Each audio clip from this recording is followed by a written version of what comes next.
Hey there, welcome back to another insightful episode of Karishma Connect, where I'm speaking to Vasudha Khandeparkar, who is the AI Analytics and Data Practice Lead Business Consulting at Grant Thornton UAE. Now, here's somebody who I met very recently, and she's a fantastic human being. She has so much to share and such fresh perspectives on AI, especially as we navigate so many changes due to this new development that has struck into our lives. So many tools being launched, so much to look forward to, but how do you make sure that you remain authentic, you practice effective ethics and governance, and make most out of what's coming our way? Go check out the episode, particularly also, it's got some amazing insights for women who wish to be in this field and make a mark of their own. She's navigated that across markets, and she has such diverse perspectives on board only in this episode. So go check it out. Until the next one, stay tuned. This is Karishma. I'll be back yet again. Tada. Thank you so much, Vasudha, for joining me on this episode of Karishma Connect. It's a pleasure to have you. I've known you for some time, and I'm really looking forward to sharing what I've known with the audience as well. Thank you for having me. It's pleasure's all mine. Most welcome. Now, the first question I start with on this podcast is that tell me about your journey so far, because nobody would say it better than you would, not even me. So I will leave the onus to you. Tell me about what you have done over the years and what makes it special to be where you are today. So my journey to today has been kind of, quite global. I grew up in the Middle East. I schooled in Bahrain and Dubai. I did my undergrad engineering in the US. I did my master's in operations research in the UK. And then I was in the UK for the past about 14, 15 years, and I used to work there. My kind of forte was very much sort of analytics from a B2C perspective. So it was very nice because I got to use everything that I learned in real life. And it was weird because it was obviously my education was in a very kind of industrial operational kind of context. But to then apply it to B2C perspective was very interesting. It was very nice. I started off in insurance marketing. I then worked in FMCG.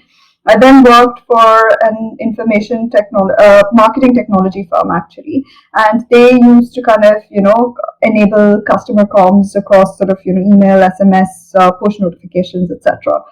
And that was sort of my first avenue into building a team as well. So I was the first data hire, and they said, hey, we've got a lot of numbers, but we're not really doing what we could with it. So it was my first foray about now nearly 10 years ago into building a team, building the capability, building all of that up. And it was a very interesting journey because all of the stuff that people talk about today in terms of AI was stuff that I was actually coding and building 10 years ago. So it's nice because to an extent I still see the same conversations, but just in different contexts. I then moved into financial services where again it was B2C, but from a very regulated perspective, which is what financial services and to an extent maybe even healthcare need to be. So it was very interesting to see how you could push the boundaries in terms of B2C servicing, in terms of making experiences better for customers, all while still staying under the regulatory boundaries. And obviously you're still a bank, you're still a financial institution, you're still trying to make sure you're being true to your investors and giving them the returns that they're expecting. But at the same time, you want to fundamentally look after your customers. And that was very interesting. And then after that, what I realized was what I enjoy the most is having that broad landscape to play with. So I moved to consulting, and Grant Thornton here brought me over to sort of set up their data AI practice for them. And it's been very interesting, I think, the past 15 years because you can go to sleep one day and you don't know the news that you're going to wake up to the next day. And it's literally like, overnight there's say ChatGPT launching, which is something that most people will relate to because it's not just for people who are in the field, but it's also for people who are not in the field. It's impacted everyone. So the level of democratization, accessibility that's happened over the past sort of 3-4 years is amazing. You see a lot of change behind the scenes. So you see a lot of improvement in chips, in infrastructures, in data warehouses, but that's not something that's interesting or of interest even to most people. It's what am I going to do with it? And it's, moving into the space where everybody's like, hey, I hear about AI, I hear about analytics, I hear about this. How does that impact me? What do you know about it? So now finally, where it's come to a place where, 10 years ago, I still remember reading this McKinsey report where they were like, analytics or data science is the sexiest career in this decade. And now they're like, anything to do with AI, anything to do with this is the coolest career. So it's been great, because now it's not just McKinsey saying it, but everybody's saying that, hey, you're in the coolest career. So I get to have a lot more interesting conversations. And I think what really sort of computes is, I've got two kids, and my daughter also thinks that I do something cool, which is not something that a 10-year, which is not sort of, an accolade that a 10-year-old gives their parent. From the global lens that you mentioned earlier, how would you assess the current state of AI, technology, innovation, all these departments within the region? I think the global kind of landscape is changing very rapidly, right? So there were you can kind of bucket the changes into, okay, there was backend infrastructure changing, there was algorithms changing, there was applications changing. And now what they've realized is, if we need to scale the applications, if we need to scale the algorithms, we need better infrastructure. So it's still very cyclical in its approach. And I think how it impacts the region is the regions kind of, observed what's going on, and they've adopted what's appropriate for them. Now they're at a point where, around us, everything technologically, algorithmically is changing so quickly that the region actually has an advantage, because they can leapfrog. They don't need to kind of follow the same steps that everybody has followed.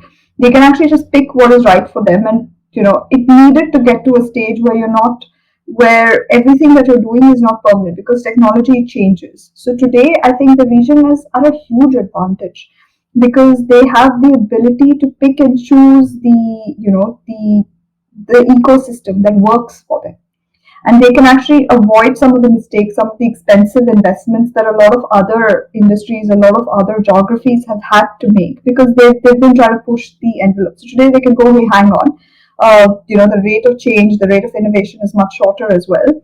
So let's kind of get to a stage where we're not building permanent infrastructures, but we're building scaffolding essentially, and we can kind of keep changing the scaffolding. We can keep changing how strong it is as we go along. We don't need to kind of make that level of deep investment. We can make a broader investment, and we can deepen it where we need to. So I think the GCC in particular is doing some amazing things, and actually what that's resulted in, the fact that sometimes the infrastructure might not be the best, is the fact that they're doing a lot more with a lot less. So if you actually think about, that's where everybody will recognize DeepSeek, but that's where DeepSeek came from. They didn't have access to the same chipsets, etc., that their American counterparts did. And that's almost the way of thinking that you can kind of see here. I mean, if you look at ChatGPT, which everyone knows, it does great in English. But when you kind of move it to a non-English language, whether it's an Asian language or any other language in the world, it doesn't do that well.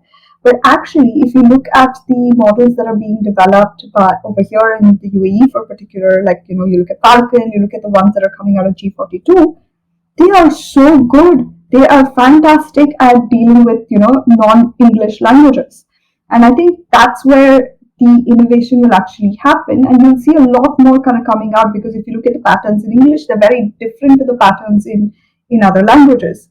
So even all of these AI models self-learn, so it's kind of learning and building those new pathways, those new networks, which don't exist if you're doing it predominantly in English. So actually a lot of the development that's happening here is parallel, I'd say. It's not the same as what they're doing there, but I think there's a huge opportunity here to do more than what we are seeing in other geographies. I'm going to go back to your journey again and ask you this question. You were doing this years ago when people were not doing it, like you said. Is there something that you still see from back in the day that is yet to be implemented but has huge potential for the years to come? I think More than implemented, I'd say it's the approach, right? So everybody is very good at turning around and saying, hey, I want to use the latest and greatest. I want to implement AI. I want to have an AI driven organization. But people tend to forget the purpose, right? Everything is so accessible today that you can say use a large language model, you can use an AI implementation for, doing content, for, reading out the news, for doing all sorts of different things. But it's very distributed. And I think what's happening is where the distributed way of working is fine because you need to experiment and you need to experiment at scale. There is a certain kind of trouble that people are facing in terms of going with, I've run 10 experiments. These three, I think, are the ones that work really well based on where I want to take my organization, and it's proven results as well.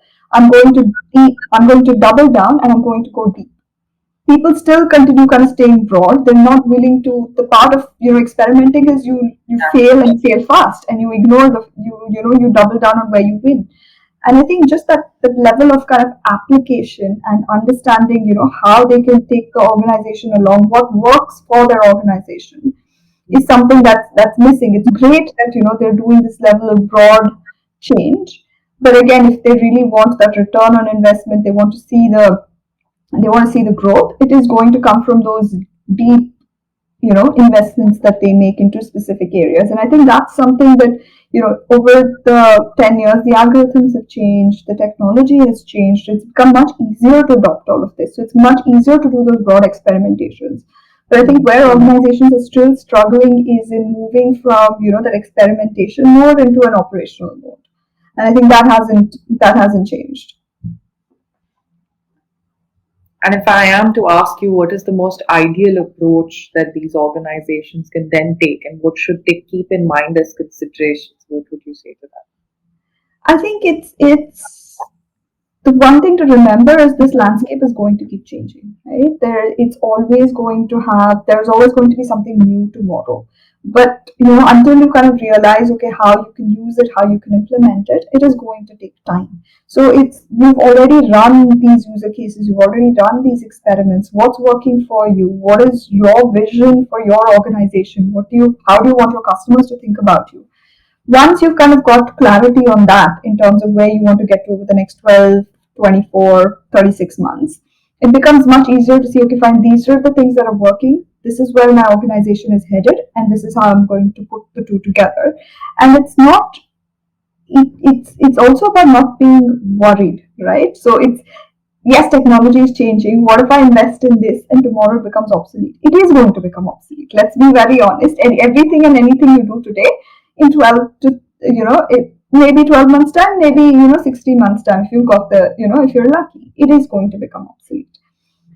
Even so, how are the ROI of changing is always going to be lower than the ROI of going deep. And that is what I think people need to realize, that okay, this is where I want to take my organization. Technology is going to evolve in a way where I can sort of slot in like Lego blocks when I need to. And how do I know this is working, working for my customers, it aligns to what I want to do for my customers, and I'm going to double down in it. So it's that not worrying about being left behind, because the way things are changing, you are going to get left behind, right?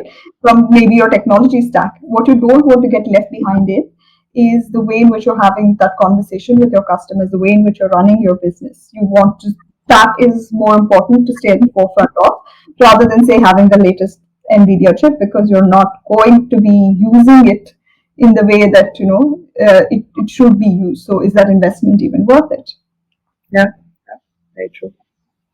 And coming to being a woman in tech and having these conversations with organizations, because sometimes they may be accepting, and this is something we were discussing as well, right? Sometimes organizations may be accepting, but sometimes they're not.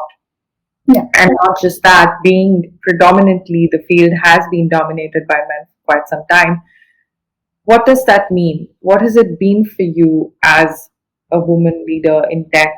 How have you navigated that journey? And then, if I am to add to it as well, because you very passionately mentioned your daughter thinking that you do a cool job, how is it to be a mom and then navigate that journey as well?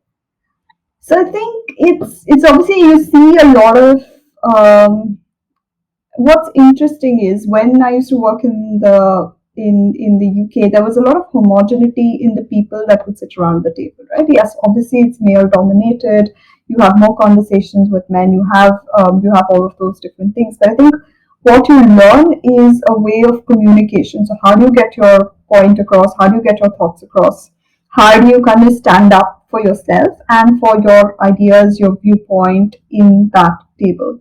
It's you can choose whether you treat the situation as, hey, it's male dominated, I'm a female, I can't do anything, or you can go, this is the card, these are the cards I've been dealt, how am I going to win the game even with this set of cards?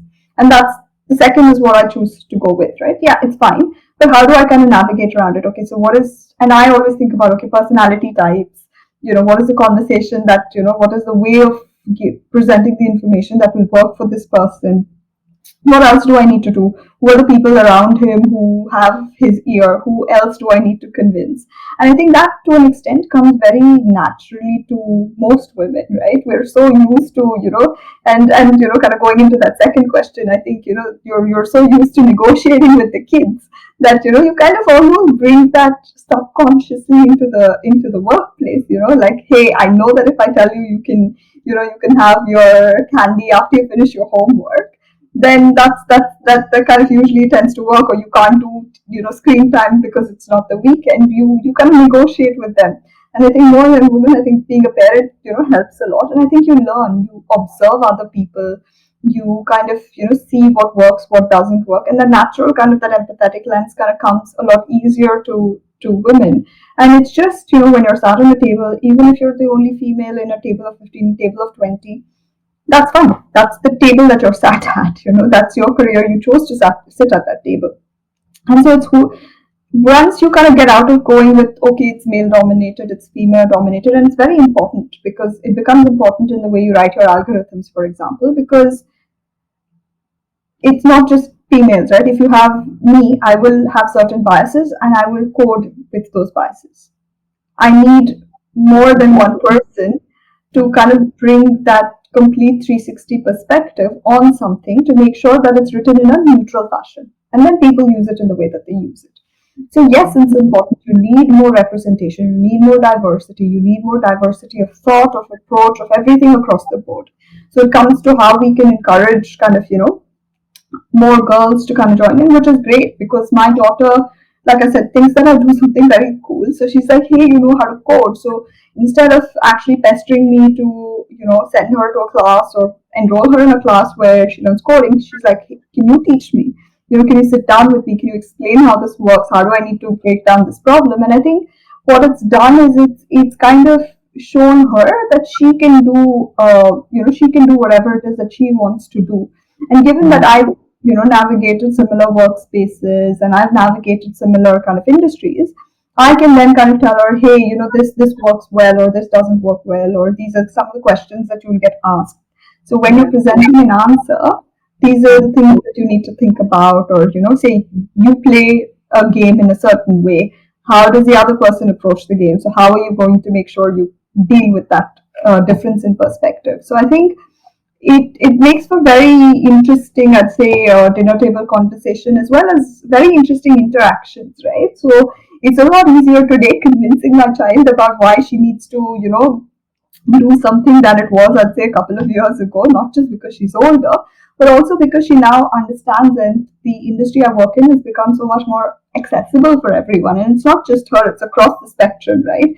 So my parents, my in-laws wouldn't understand what it is that I did. Now they're like, okay, fine, this is what you do. So it's made life so much easier in terms of, across the board, they think, okay, they understand what you do, which is not something that's the easiest to kind of, explain usually to people. So I think it changes. And I think what's nice to see is you've got all of these girls, all of these kids who are now approaching the field as it's a field that I'm interested in, I'm intrigued by, and I want to explore.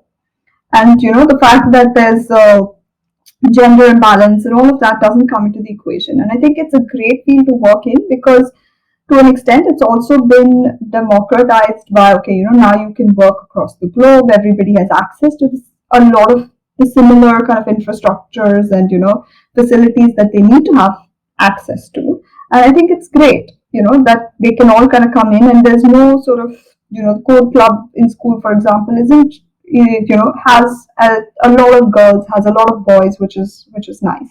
And I think today, what at least I try and do is make sure that they are exposed to what I do for a living. They're exposed to seeing the code that I write. They're exposed to seeing some of the outputs that are produced. They're exposed to conversations like this. And I think, we do need to do that, because we do need to show other kids like us that, hey, you know what? If you are, doesn't matter who you are, this is a place that you can get to, this is a place that you can occupy, and this is a place that you can, you can easily kind of make your career in. So I do think that representation is very important. And I think I have a lot of women to thank, because they got to the place where they allowed women like me to kind of come in, work in this place, and sort of have my own figure out my lay of the land, and get embedded in. And I think it's also, to an extent, part of my responsibility to pass it on, to show the kids, now that, hey, we're having fun doing this actually. So come on, it's now, it's more welcoming. You can make this your own, essentially. Sure. What is that one thing you think the aspirants of this field need to kind of keep in mind when they are navigating their career? Keep an open mind, because the technology is changing so fast. The approaches are changing so fast. You can learn how to code. You can learn how to use something. You can learn that, and all of it can be taught fairly simply, right? Even today, people who've been coding, programming for a while will tell you that, yeah, I've got code books that are there. I copy paste, change a few variables, or I ask one of these models to give me the right code. But what I cannot teach you, and what nobody can teach you, is how to think. How do you frame your questions? How do you understand and digest the responses? How do you then ask follow-up questions? How do you design whatever it is that you're trying to build? That thought process, the ability, the critical thinking ability to, just examine a problem in the most unbiased way possible, that is something that takes conscious effort, and it requires a lot of practice as well. So how are you building that? How are you building that open mind? And I think focus on that, which is, I think, incredibly important, right? If you can't do that, then it becomes very difficult, because even when you write code, you miss a lot of things. When you are kind of, structuring the solution to a problem, you still miss a lot of things. So keep an open mind, listen to the opinions of others. I'm not saying that they're always valid, but you need to know that those opinions exist. Now, whether you deal for them or you don't deal for them is a separate question. But you need to know that there are other opinions, there's other approaches, and you never know, you might find an approach that's better than yours. And so always keep an open mind, because that critical thinking, that open mind, no one can teach you. It's something that you have to cultivate, and you have to build yourself. The rest of it is, in today's world, is very, very easy to learn. Right. Very well said. My last question to you is, tell me, what's the next big thing that you're keeping tabs on? I think the next big thing is how organizations actually start getting tangible ROI from a lot of these changes that are happening around them. So everybody's looking at AI, everybody's looking at implementation, everybody's thinking about, okay, how do I, bring more efficiency, bring better processes into my organization. Now, efficiency is something that's fairly kind of easy to establish from, when you implement these models. But what will be interesting to see is, at some point, organizations kind of almost don't equate efficiency or achieving that efficiency to a tangible financial benefit.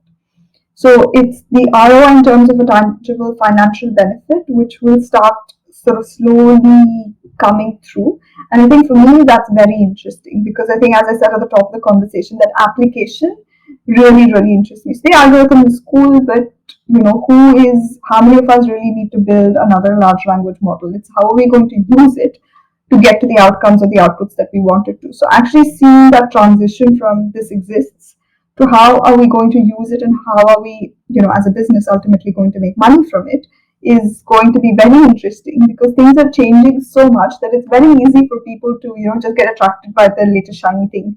So to actually see how they, kind of double down and how they kind of really use it to drive benefit to the organization, drive benefit to their customers, is going to be very, very interesting to see. Yeah, well said. Thank you so much, Vasudha. It's Thank been a you for pleasure. having me. Really interesting insights. Most welcome. I look forward to sharing it with the audience. Thank you so much once again for joining Karishma Connect. Thank you.